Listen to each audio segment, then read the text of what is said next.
मित्रों, महाभारत का युद्ध एक ऐसा भयावह युद्ध था जिसमें बहुत से दिग्गज और शक्तिशाली योद्धाओं ने कौरव तथा पांडव पक्ष की ओर से लड़ाई लड़ी और अपने प्राण त्यागे। उन्हीं दिग्गज शूरवीरों में से एक थे सूर्यपुत्र कर्ण। मित्रों, ये तो सभी को पता ही होगा कि कर्ण को जन्म से लेकर मृत्यु तक कितनी यातनाओं को झेलना पड़ा। अपने साथ हुए इन अन्यायों को लेकर महाभारत के युद्ध में मरते हुए कर्ण ने भगवान श्री कृष्ण से कुछ सवाल किए।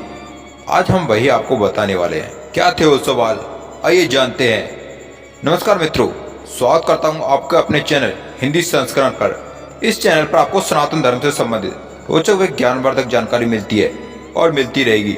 इसलिए चैनल को जल्दी से सब्सक्राइब कर ले और वीडियो पसंद आए तो इसे लाइक और शेयर अवश्य करें। मित्रों, महाभारत के युद्ध में अर्जुन के हाथों जब कर्ण को बाण लग गया तब कर्ण को आभास हुआ कि अब उनका अंतिम समय आ गया है। तब उन्होंने श्री कृष्ण से कहा, हे माधव, आप तो सब जानते हो, केवल आप ही हो जो मेरे प्रश्नों का उत्तर दे सकते हो। तब श्री कृष्ण बोले, पूछो मित्र, जो भी पूछना है। तब कर्ण बोले, हे माधव, जन्म से मेरी माँ ने मुझे त्याग दिया। एक अवैध बच्चे के रूप में जन्म लेने में मेरा क्या अपराध था। उसके बाद गुरु द्रोणाचार्य ने मुझे शिक्षा देने से मना कर दिया, ये कहकर कि मैं एक सूतपुत्र हूँ। क्षत्रिय होते हुए भी मैं एक क्षत्रिय न था, इसमें मेरा क्या अपराध था। भगवान परशुराम ने मुझे सिखाया तो सही, परंतु श्राप दे दिया कि जिस वक्त भी मुझे उस विद्या की सर्वाधिक आवश्यकता होगी उस वक्त मैं उस विद्या को भूल जाऊंगा, क्योंकि उनके अनुसार मैं एक क्षत्रिय था। अब इसमें मेरा क्या दोष था। दुर्भाग्यवश एक बार मुझसे गौ माता को बाण लग गया, जिससे उसकी मृत्यु हो गई और उसके मालिक ने मुझे श्राप दे दिया, जबकि इसमें मेरा कोई दोष नहीं था। द्रौपदी स्वयंवर में भी मेरा सूतपुत्र कहकर अपमान किया गया। माता कुंती ने मुझे आखिर में मेरा जन्म का रहस्य बताया, सिर्फ अपने पुत्रों को बचाने के लिए। हे माधव, मुझे जो भी प्राप्त हुआ है दुर्योधन से हुआ, तो अगर मैं उसकी तरफ से युद्ध लड़ूं तो मैं गलत कहा हूँ।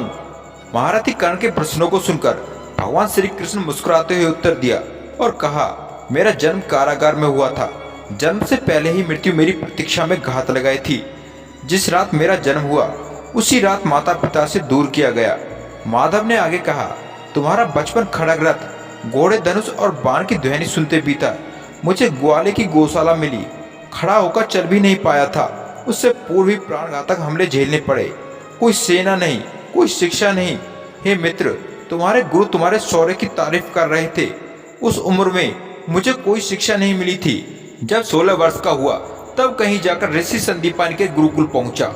तुमने अपने पसंद की कन्या से विवाह किया था, किंतु जिस कन्या से मैंने प्रेम किया वो मुझे नहीं मिली। श्री कृष्ण ने आगे कहा, एक बात का ध्यान रहे कर्ण, हर किसी को जीवन चुनौती देता है। जीवन का प्रत्येक के साथ समान व्यवहार होता है। दुर्योधन ने अन्याय का सामना किया तो युधिष्ठिर ने अन्याय को भुगता है, परंतु सत्य धर्म क्या है यह तुम जानते ही हो। कोई कितना भी अपमान करे, जो तुम्हारा अधिकार है वो तुम्हें मिलता ही है। महत्व इस बात का है कि उस समय तुम कैसा बर्ताव करते हो। मित्रों, श्री कृष्ण ने आगे कहा, रोना बंद करो कर्ण, जीवन न्याय नहीं करे। इसका ये बिल्कुल भी अर्थ नहीं कि तुम्हें अधर्म के पथ पर चलने की अनुमति है। इस प्रकार भगवान श्री कृष्ण ने कर्ण के प्रश्नों का उत्तर देकर उन्हें संतुष्ट किया। मित्रों, जैसा कि आप जानते हैं कि सूर्यपुत्र एक बहुत ही बड़े दानवीर थे।